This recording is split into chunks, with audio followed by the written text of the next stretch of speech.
Un saludo a todos los miembros de nuestra comunidad de pensamiento sistémico y bienvenidos nuevamente a este espacio de entrevista en donde conversamos con diversos investigadores, especialistas en el campo de la teoría de sistemas, los sistemas complejos y, bueno, sus disciplinas relacionadas. Hoy para nosotros es un gran honor, un gran placer contar con la presencia del profesor Carlos Sedano, quien es profesor e investigador del Departamento de Sociología de la Universidad de Guadalajara, en México.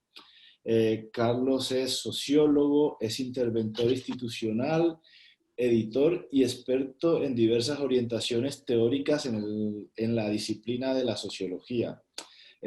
Su campo de trabajo se dirige, hace especial énfasis en la teoría de sistemas sociales de Niklas Luhmann. Como especialista en esta teoría, Carlos ha escrito numerosos textos, ha dado gran cantidad de conferencias, habitualmente desarrolla cursos, seminarios sobre este tema y bueno, a mí me gustaría resaltar ahora, aunque bueno, también lo hablaremos con él en la entrevista, que él es el coordinador del Seminario Internacional de Sistemas Sociales, Redes y Complejidad, una iniciativa del Departamento de Sociología de la Universidad de Guadalajara que está agrupando a los investigadores y estudiosos de la teoría de sistemas sociales de Luhmann que trabajan en lengua española, lengua castellana. Pues nada, Carlos, oye, pues muchísimas gracias por aceptar nuestra invitación. Oh, muchas gracias a ti por la invitación. Es muy grato poder estar contigo. Pues bueno, si te parece, vamos a comenzar por la entrevista. Y bueno, la primera pregunta que solemos hacer es, en esta entrevista es, ¿qué es para ti un sistema complejo? ¿Qué entiendes por ese concepto? Mira, me parece que la complejidad de un sistema indica el hecho de que no todos los elementos de dicho sistema pueden estar simultáneamente en relación con ellos mismos. Y aquí las palabras claves son elementos y relación. Es decir, no todos los elementos de un sistema pueden estar simultáneamente en relación con ellos mismos. Por supuesto, esa es como la idea clave de la complejidad. Sin embargo, podemos establecer gradientes. Por ejemplo, complejidad organizada, que consiste en la relacionabilidad selectiva entre los elementos del sistema. Es decir, la organización selectiva de la autorreproducción de ese sistema. ¿Cuál es el criterio para que los elementos establezcan relaciones al interior de un sistema? Primero que nada, la autorreproducción del mismo sistema. Ese es el primer criterio fundamental y que es clave. En base a eso, nosotros seleccionamos con sentido qué elementos se pueden establecer en un sistema determinado. Y bueno, junto con eso, junto con la complejidad organizada, también tenemos lo que se denomina la reducción de complejidad. Es decir, no podemos siempre en un sistema mantenernos bajo criterios de total y completa complejidad. Es necesario reducirla. ¿Qué significado tiene esto? Pues es el mantenimiento selectivo de un ámbito de posibilidades con bases estructurales. Es decir, son las estructuras las que determinan cuánta complejidad interna se puede crear y tolerar en un sistema. ¿Y a qué me refiero con estructuras? Porque, bueno, aquí esto es muy importante. Las estructuras de los sistemas son, habría que recordar, expectativas.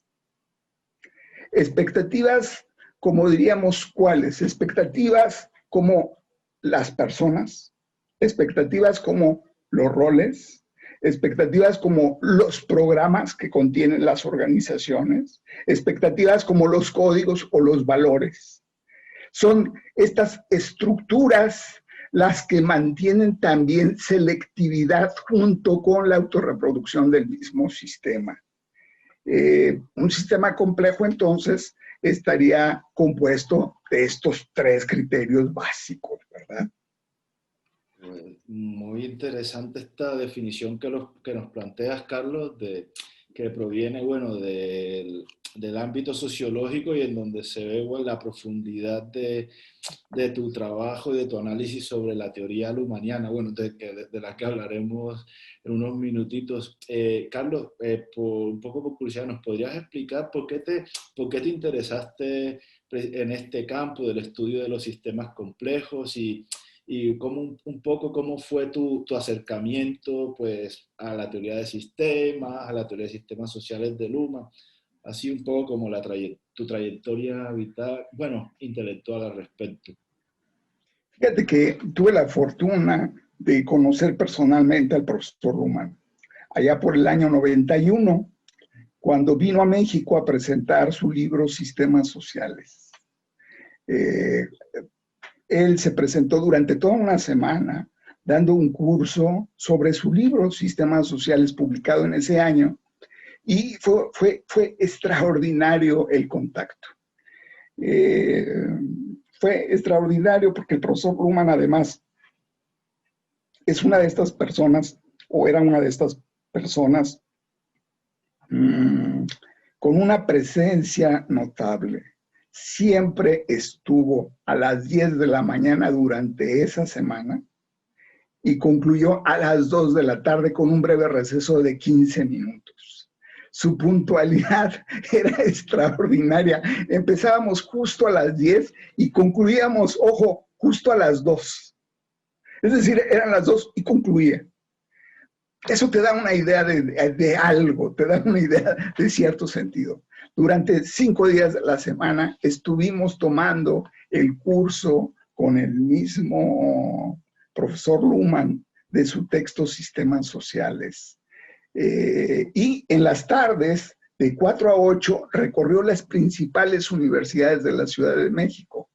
La Universidad Nacional Autónoma de México, la Universidad Autónoma de México, estuvo en el Colegio de México, estuvo en las principales universidades y centros de investigación dando conferencias, e igual que en la mañana, de 4 de la tarde a 8 de la noche. Es decir, trabajaba 8 horas diarias. Esa era su lógica de trabajo, que francamente me pareció extraordinaria. Ahí tuvimos la posibilidad de, junto con el doctor Javier Torres Nafarrate, quien pues ha sido el que se ha encargado de traducir casi toda la obra en español que tenemos del profesor Luhmann, de buscar la negociación de coeditar al menos 3 textos del profesor, ¿no? Y vamos, esa fue, digamos, la parte que me permitió acercarme al estudio de los sistemas complejos, interesarme por el estudio de los sistemas complejos. Pues vaya, qué experiencia, sí, debió ser fascinante eso, poder interactuar con Luhmann en ese espacio y bueno, desde luego la descripción que nos has hecho, una puntualidad muy germana, eso sí. Sí. Y Carlos, precisamente ahora hablando de Luhmann, no sé si, a ver, como te he explicado, pues muchos de nuestros oyentes pues están interesados en el tema de los sistemas complejos, pero no son especialistas ni en sociología y bueno, mucho menos en una teoría ya tan específica y tan sólida dentro de ese campo como la de Luhmann. No sé si nos podrías hacer una breve presentación bueno, de cómo entiendes tú la teoría de Luhmann para este tipo de perfil. Pues, bueno, una de las cosas que, digamos, aparece en un principio básico en la obra de Luhmann es esa extraordinaria capacidad de trabajo inter y transdisciplinario que tiene. Es decir, Luhmann no solamente escribe, digamos, en forma general de la complejidad o en forma general de los sistemas sociales, sino que hace monografías específicas. Es decir, tiene un libro donde analiza la ciencia de la sociedad, Tiene otro libro sobre la economía de la sociedad, uno sobre la política, uno sobre la religión, uno sobre la educación, uno sobre el derecho.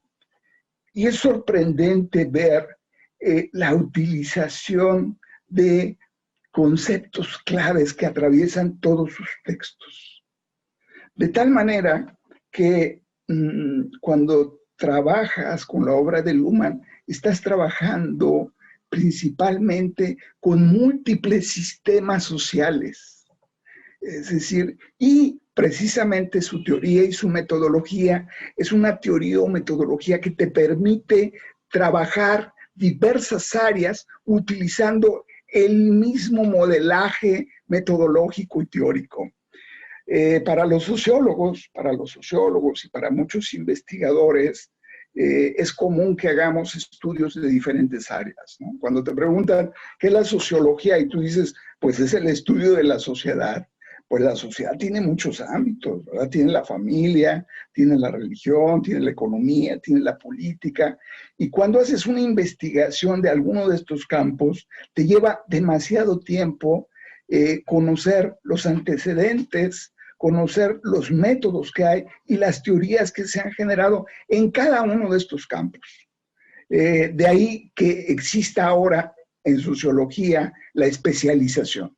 Hay sociólogos especializados en economía, sociólogos especializados en el campo educativo, sociólogos...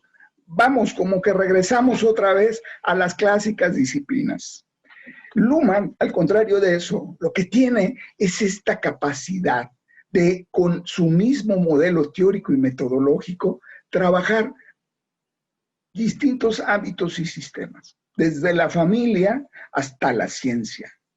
Y bueno, en el caso de muchos investigadores, esto facilita el trabajo en términos extraordinarios. Por un lado. Por otro lado, te permite trabajar con otros colegas. Puedes trabajar con economistas, puedes trabajar con historiadores, puedes trabajar con politólogos, puedes trabajar con un fin de autores que conocen o modelan metodologías parecidas, teorías parecidas. Entonces, digamos, el pensamiento de Luhmann, digamos, aporta, facilita este tipo de procesos, ¿no? El trabajo inter y transdisciplinario que en estos momentos, más que nunca, es imprescindible. Vale. Y muy interesante esa visión del esfuerzo humaniano que nos planteas, Carlos. Oye, precisamente una de las, a ver, sobre todo para los que no, las personas que se acercan por primera vez o conocen, bueno, en general muchas personas que no conocen con tanta profundidad el pensamiento de Luhmann, se ha generado la idea, bueno, incluso dentro del ámbito de la sociología, ciencia política, de que el pensamiento de Luhmann se caracteriza por un elevado grado de abstracción, por una dificultad conceptual para entrar en él y bueno, casi que es un pensamiento, digamos, que no apto para no iniciados, por decirlo así. No sé en qué medida tú estés de acuerdo con esa afirmación o qué matizaciones le harías a ella. Mira, en sociología, desde los fundamentos, desde las raíces, la sociología se compone de muchas escuelas. Es decir, tenemos una escuela basada, por ejemplo, en padres fundadores como Max Weber, como Carlos Marx, como el mismo Durkheim, Simmel. Es decir, la teoría clásica no es una teoría clásica, no es un solo autor, son varios autores. Y en la teoría sociológica contemporánea sucede algo parecido. Tenemos desde la escuela de Frankfurt, ¿no? de corte marxista, hasta, digamos, Talcott Parsons, esta escuela estructural funcionalista, o por ejemplo, Alfred Schutz, desde una perspectiva fenomenológica. Estas escuelas diferentes, estas escuelas distintas, hacen en general que la sociología no sea sencilla, es compleja. La sociología es compleja. Entonces, cuando entras a Luhmann, tú dices, bueno, aquí está la sociología. Luhmann es un profundo conocedor de la sociología. Por ejemplo, Max Weber habla de las interacciones sociales, ¿no? Es una de las claves fundamentales, la acción social. Luhmann, uno de sus sistemas verticales principales, son los sistemas de interacción social. Durkheim habla mucho en la división de trabajo social sobre el desarrollo de las organizaciones. Los sistemas organizacionales es otro de los sistemas que se encuentran en Luhmann. Marx, bueno, por supuesto, es quizás el primero que nos ubica en estos sistemas globales capitalistas, ¿verdad? Es decir, el gran sistema mundial del capitalismo deriva de la obra de Marx. E igual, es decir, en Luhmann también tenemos sistemas societales globales. Entonces tenemos sistemas societales globales a la manera de Marx, claro, desde la perspectiva de Luhmann. Sistemas organizacionales, en cierta forma similares a como los articula Durkheim, y por supuesto sistemas de interacción a la manera de Weber. Entonces tú encuentras ahí, digamos, criterios muy similares. Cuando, por ejemplo, se habla del concepto de estructura, una expectativa como la persona, hace siempre referencia a Luhmann a alguien como Erving Goffman, ¿no? La presentación de la persona en la vida cotidiana. Hace referencia a eso como expectativa. Hace referencia al concepto de función y, digamos, de equivalentes funcionales y de estructuras a la manera de Parsons. Aunque aquí las estructuras y las funciones adquieren otra lógica. Hay una recuperación muy interesante de la obra de algunos planteamientos de Habermas en el sentido de la comunicación, en el sentido del acto comunicativo, porque para Habermas la teoría de la acción comunicativa y la comunicación es clave para entender la sociología de la misma manera que en Luhmann. En Luhmann también la comunicación es el elemento base. Entonces tú lo que ves es que en realidad muchas veces Luhmann viene a significar una especie de examen de cómo te fue con tu conocimiento de los clásicos y de los contemporáneos en sociología. Si hay una mala lectura o una deficiente lectura o a veces una incompleta lectura de los clásicos, de sus obras principales, de sus presupuestos principales, tanto de clásicos y contemporáneos, pues se presentan muchas dificultades para entender la obra de nuestro autor, por un lado. Y por otro, que también me parece muy atractivo, es que Luhmann es profundamente original.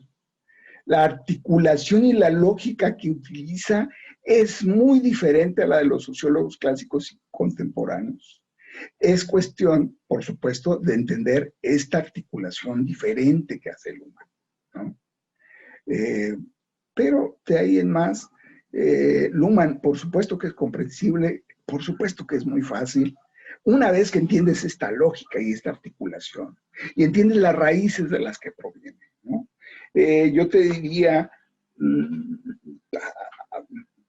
que más o menos en el 79, cuando se empieza a discutir aquello de la posmodernidad, los dos autores centrales a los que hace referencia Jean-François Lyotard es a Habermas y a Luhmann. Son ellos dos los autores que representan el saber que hay que discutir, el saber que hay que analizar. El mismo Habermas, en teoría de la acción comunicativa, que utiliza tantísimos autores de sociología, en uno de sus últimos capítulos, hace referencia a Luhmann de manera muy clara, pero también de manera muy diferente a cómo ha articulado o ha usado o ha, digamos, adaptado a los diferentes autores. Con Luhmann le cuesta trabajo y se pelea. Entonces Luhmann es al mismo tiempo un centro sobre el que gira buena parte de las conversaciones de la sociología de los 80, los 90, yo diría incluso hasta inicios del siglo XXI, con Bruno Latour. Bruno Latour también, de alguna manera, y con sus grandes diferencias, mantiene una conversación con la obra de Luhmann. Gracias, Carlos. Y bueno, ahora me gustaría plantearte otro tema también con relación a la obra de Luhmann. O sea, ¿en qué medida tú crees que, bueno, que el planteamiento, que la propuesta luhmanniana eh, tiene aplicaciones, puede llegar a tener aplicaciones prácticas en el análisis, en el estudio bueno, en el intentar, no sé si decir modificar, pero sí en, en el desarrollo de procesos sociales que se están analizando y bueno, sobre todo, ya también aprovechando un poco tu experiencia y tu trayectoria, ¿cómo ves la aplicación bueno, del planteamiento luhmanniano a realidades como la latinoamericana? O sea, no estamos hablando de un planteamiento que estaba pensando en un tipo concreto, en las sociedades funcionalmente diferenciadas y bueno, y a veces es difícil saber, en Latinoamérica ya sabes que conviven varios tipos de sociedades, también tenemos algunas que no podemos considerar modernas o que lleguen todavía a este tipo de diferenciación funcional que supone Luhmann. Claro, claro. Mira, a mí me parece que particularmente las aplicaciones de la obra de Luhmann han girado mucho en términos a determinados ámbitos. Por ejemplo, la intervención en organizaciones. Yo conocí en el 93 a Darío Rodríguez. Darío Rodríguez estuvo aquí en Guadalajara una semana, la semana en que invitamos a Luhmann a recibir el doctorado honoris causa por nuestra universidad. Y durante esa semana, Darío nos mostró una extraordinaria capacidad de trabajo de la teoría de sistemas en torno a las organizaciones. Bueno, no en balde, él incluso acaba de traducir hace apenas unos cuantos años Organización y Decisiones, ¿no? Que es una clave fundamental en los trabajos de consultoría, en los trabajos de asesoría actualmente. Ese es un ámbito de intervención extraordinario. Hay trabajos de intervención extraordinarios. Tú, sin duda, estuviste en la conferencia de Anaí Urquiza, que está en el CR7 en Chile. Sí, sí, claro. Y pues su trabajo en ámbitos ecológicos también es fabuloso. Hace apenas una semana, Stephen Roth, un colega luhmanniano, acaba de recibir un premio por un trabajo sobre consultoría organización. Hizo un trabajo sobre gobernanza.com, que es un estudio de 131 países sobre sus políticas, cómo las políticas de 131 países han organizado cuestiones como la salud, como la educación, como el transporte, cómo se han generado esos procesos organizativos. Y ganó uno de los premios europeos dentro de una de las revistas de consultoría y de análisis gerencial más importantes. Bueno, evidentemente el papel de la teoría del Luhmann en procesos inter y transdisciplinares también es muy importante para los sociólogos. Gracias a eso podemos nosotros trabajar con otras disciplinas y no nada más de ciencias sociales. Es decir, la idea es trascender el espacio exclusivo de las ciencias sociales y acercarnos a estas ciencias no sociales y con las cuales el mismo Luhmann trabajó constantemente. Gente muy joven, las generaciones jóvenes critican que se hable de la teoría de Luhmann y no se aplique. Tú debiste haber escuchado hace poquito el autor de la semana pasada. Él me decía es que ya basta de esta actividad de hablar de la teoría y no de sus aplicaciones, y hace un extraordinario trabajo sobre el problema de la desigualdad histórica con un conjunto de evidencia empírica increíble. Eso nos lo dio la semana pasada el autor que expuso. Es decir, cada vez más hay una crítica al hecho de hablar de la teoría y no de las aplicaciones concretas, ¿no? vamos, yo después de aquella plática que tuve con Darío Rodríguez de una semana donde desayunábamos, comíamos, cenábamos y me platicaba toda la historia, los procesos, me enseñó sus libros publicados, etcétera. A los pocos años, aquí mismo en Guadalajara, desarrollamos una consultoría en diagnóstico, evaluación, prospectiva organizacional. Es decir, entonces, pues la aplicación siempre ha estado, ¿no? Es decir, y por supuesto, hay la tendencia generalizada a que lo esté. Respecto a las problemáticas o situaciones como la latinoamericana, cómo nos ayuda a comprender lo humanesto, pues tú tienes toda la razón, es decir, en América Latina tenemos una riqueza extraordinaria en nuestras formas de diferenciación. Se cruza la diferenciación segmentaria, es decir, está relacionada con el cuerpo, el color, la raza, la edad, los criterios, digamos, básicos, con la diferenciación estratificatoria, está de sectores, capas, niveles, clases sociales, etcétera. Tenemos una diferenciación centro-periferia, nos queda también eso muy claro, y una diferenciación funcional.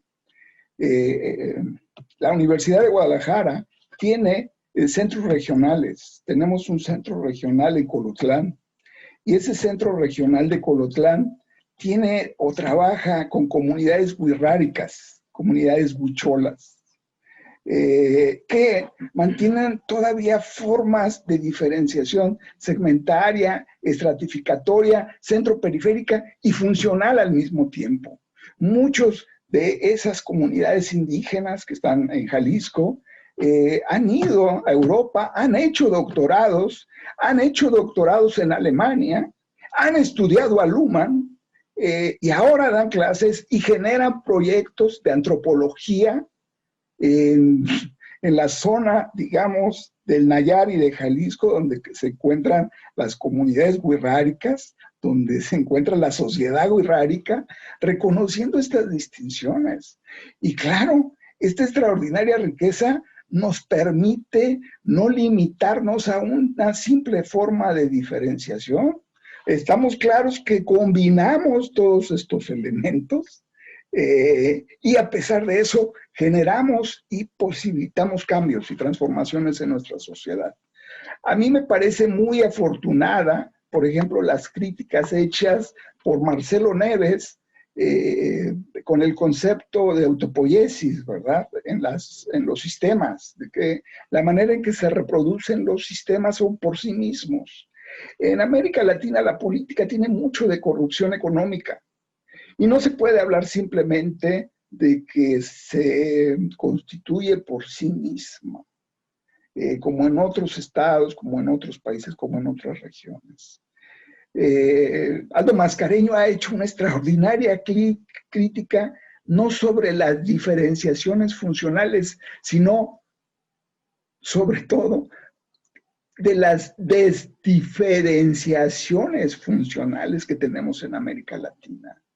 A mí me parece que la obra de Luhmann tiene aspectos muy criticados, señalados constantemente, pero al mismo tiempo nos permite ver ámbitos de claridad con estas diferencias, nos permite ver ámbitos de trabajo. Es decir, pues no creo que ya en la actualidad ningún autor pueda ser recuperado de manera ortodoxa, ¿no? Es decir, creo que Luhmann tiene elementos extraordinarios y elementos que no lo son, ¿verdad? Elementos que ya pasaron de moda. Su obra es de los 80s, de los 90s, han transcurrido 20, 30 años. Entonces, pues evidentemente hay retrasos y creo que tenemos que verlo así, pero eso no significa que su obra no sigue atinando y dando el clavo en muchos aspectos.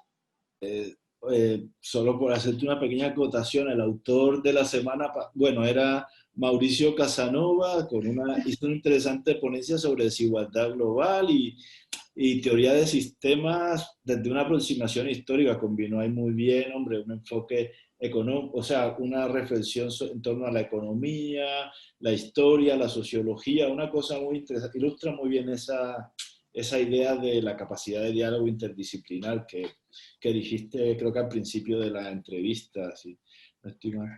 Bueno, Carlos, sí, sí, por supuesto. Que Mauricio, al finalizar su conferencia, y ya ves, al estar ya fuera de la conferencia, me platicaba su interés en estudiar las cadenas productivas de México. Qué interesantes. Es decir, que es un tema muy interesante sobre los procesos de desigualdad social, ¿no? Por supuesto, para nosotros, su presencia en México sería extraordinaria, ¿no?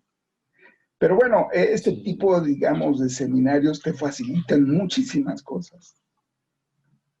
Órdenes. precisamente, sí, precisamente a eso iba, como ya nos acercamos, pues bueno, esta es la última parte de la entrevista, sí me gustaría un poco que nos hablaran más sobre el seminario de sistemas sociales que tú coordinas, bueno, de la Universidad de Guadalajara, bueno, que tú eres el coordinador y en gran medida el alma del seminario y quien se encarga de todo prácticamente desde la trastienda hasta la presentación y bueno, sí, básicamente que nos cuentes un poco cómo surge la idea del seminario, cómo funciona y cuál crees que son los aportes que está dando, pues, no solo a la comunidad de investigadores en el campo de la teoría social y en el campo de la teoría lumaniana, sino, pues, bueno, a otros ámbitos de conocimiento.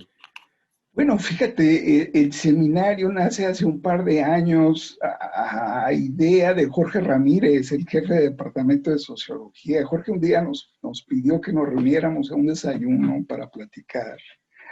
Algunos estudiantes de pregrado y de posgrado, algunos profesores de sociología, algunos profesores de inteligencia artificial y de matemática, de historia, que estábamos cercanos o que estamos cercanos a las propuestas de Luhmann. Y pues de ahí parte en realidad el seminario. El seminario tuvo una estructura principalmente física, que era un seminario permanente sobre Niklas Luhmann, sobre sistemas sociales.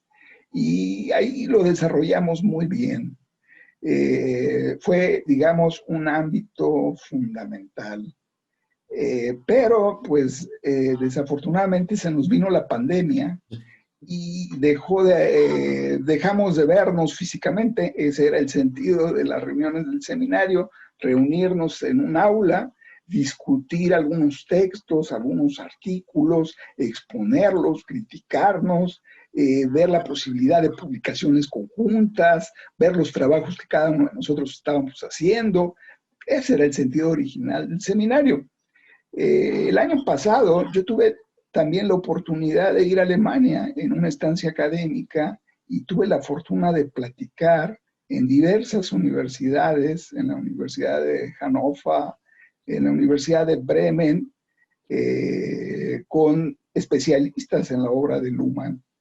La próxima semana vamos a tener la presencia de Douglas Elmauer, que nos va a hablar sobre un tema de inclusión y derechos humanos muy interesante. Y cuando estuvimos en Bremen y platicamos con él, pensábamos en la idea de generar un congreso, de tener un congreso donde estuvieran invitados gentes de Alemania, gente de España, gente de Francia, gente, por supuesto, de América Latina, gente de México. Pero, bueno, pues lo hablamos con él, lo hablamos con Felipe Pérez Solari, que hace poco dio una conferencia sobre microdiversidades, y más o menos ya estábamos, el mismo doctor Kisserlin en Bielefeld, también hablamos con él, más o menos ya habíamos aportado ideas para volvernos a ver en México para una gran reunión. Sin embargo, por supuesto, la presencia del coronavirus, del COVID-19, pues nos impidió que muchos proyectos se pudieran llevar a cabo. Pero la virtualidad, esta maravilla, esta extraordinaria maravilla que es el Zoom, el Internet, nos permitió recontinuar con este seminario y volverlo seminario internacional de sistemas sociales, redes y complejidad, en donde efectivamente yo soy el coordinador, pero hay mucho trabajo de producción. La maestra Elisa Sánchez hace muchísimas actividades y pues estamos muy contentos con el seminario porque hemos podido invitar gente, personajes extraordinarios en la investigación y que como bola de nieve, un investigador se presenta, le pedimos que nos recomiende a alguien más y nos recomienda a alguien más y ese alguien más nos recomienda a otro y así vamos, que es extraordinario.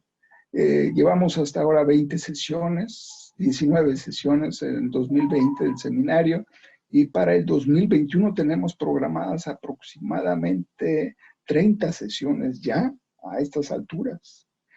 Entonces, pues ha sido una experiencia interesantísima. El seminario es de todos, es decir, todos los que participan lo hacen. Nosotros facilitamos simplemente el espacio, pero son los expertos que están terminando un trabajo de investigación, que acaban de concluir su tesis de doctorado, que nos platican algún proyecto de investigación que hicieron hace algunos años y lo han reactualizado. Y ha sido extraordinario. Realmente yo estoy impactado por el grado de profundidad, de análisis que se han tenido en todas estas sesiones. Es una especie de posgrado de sistemas sociales, redes y complejidad. Y pues yo creo que esa es la mayor aportación que se realiza en el campo de las ciencias sociales en estos momentos en donde las universidades están cerradas, los centros de investigación están cerrados y al menos tenemos estos espacios para discutir, para analizar, para pelearnos teóricamente, que siguen siendo muy ricos. Muchas gracias, Carlos. Ya con esto hemos llegado pues al final de la entrevista y lo único que me resta es, pues bueno, volverte a agradecer tu disponibilidad y el haber aceptado esta invitación. Bueno, recordarle, bueno, a toda la audiencia que nos sigue que, a ver, los seminarios a los que has hecho referencia, las sesiones del seminario de sistemas sociales, redes y complejidad, se llevan a cabo los sábados a las 11 a.m. hora de Ciudad de México. Que, Sí, así es. sí, sí. Bueno, Permíteme, por favor, sí, sí, sí. pasarte la liga de los 16 seminarios que llevamos hasta hoy, que se encuentran en YouTube, tienen una duración aproximada de 1 hora y media, 2 horas cada uno, y cualquiera fácilmente puede ingresar a ellos y puede verlos. Sí, Y sí. por supuesto, la página de Facebook en donde se dan los seminarios, que es la página de Seminarios Sistemas Sociales. Sí, exacto, que es una página de Facebook, o sea, acceso libre, sin ningún problema y además que está muy bien. A ver, yo sobre todo me encanta participar de las sesiones de los sábados porque puedes interactuar con el ponente, hacer las preguntas y se establece un debate interesante que, bueno, es bastante fluido a pesar de que, bueno, siempre se desarrolla dentro de la impersonalidad de tener una pantalla y un teclado de por medio, pero bueno, hasta que la pandemia no nos lo permita, pues nos tendremos que conformar con esta nueva forma de interacción. Pues muchísimas gracias nuevamente, Carlos. Entonces, pues abajo vamos a colocar pues los enlaces a, eh, a la página de Facebook para quien esté interesado en seguir las sesiones en directo, hacia el canal de YouTube en donde colgáis, donde colgáis las conferencias ya una vez, bueno, ya una vez han sido editadas y procesadas, y bueno, y los canales de la página web del Departamento de Sociología, o sea, un poco el entorno en el que se va desarrollando esto también para que las personas que estén interesadas, pues bueno, puedan conocer mejor vuestro trabajo y saber cómo se desarrolla y todo lo demás. Y de esto se trata un poco, de ir generando lazos y que la dinámica vaya haciendo emerger procesos y estas cosas. Nuevamente, muchas gracias, Carlos. José Pablo, te mando un fuerte abrazo y muchísimas gracias.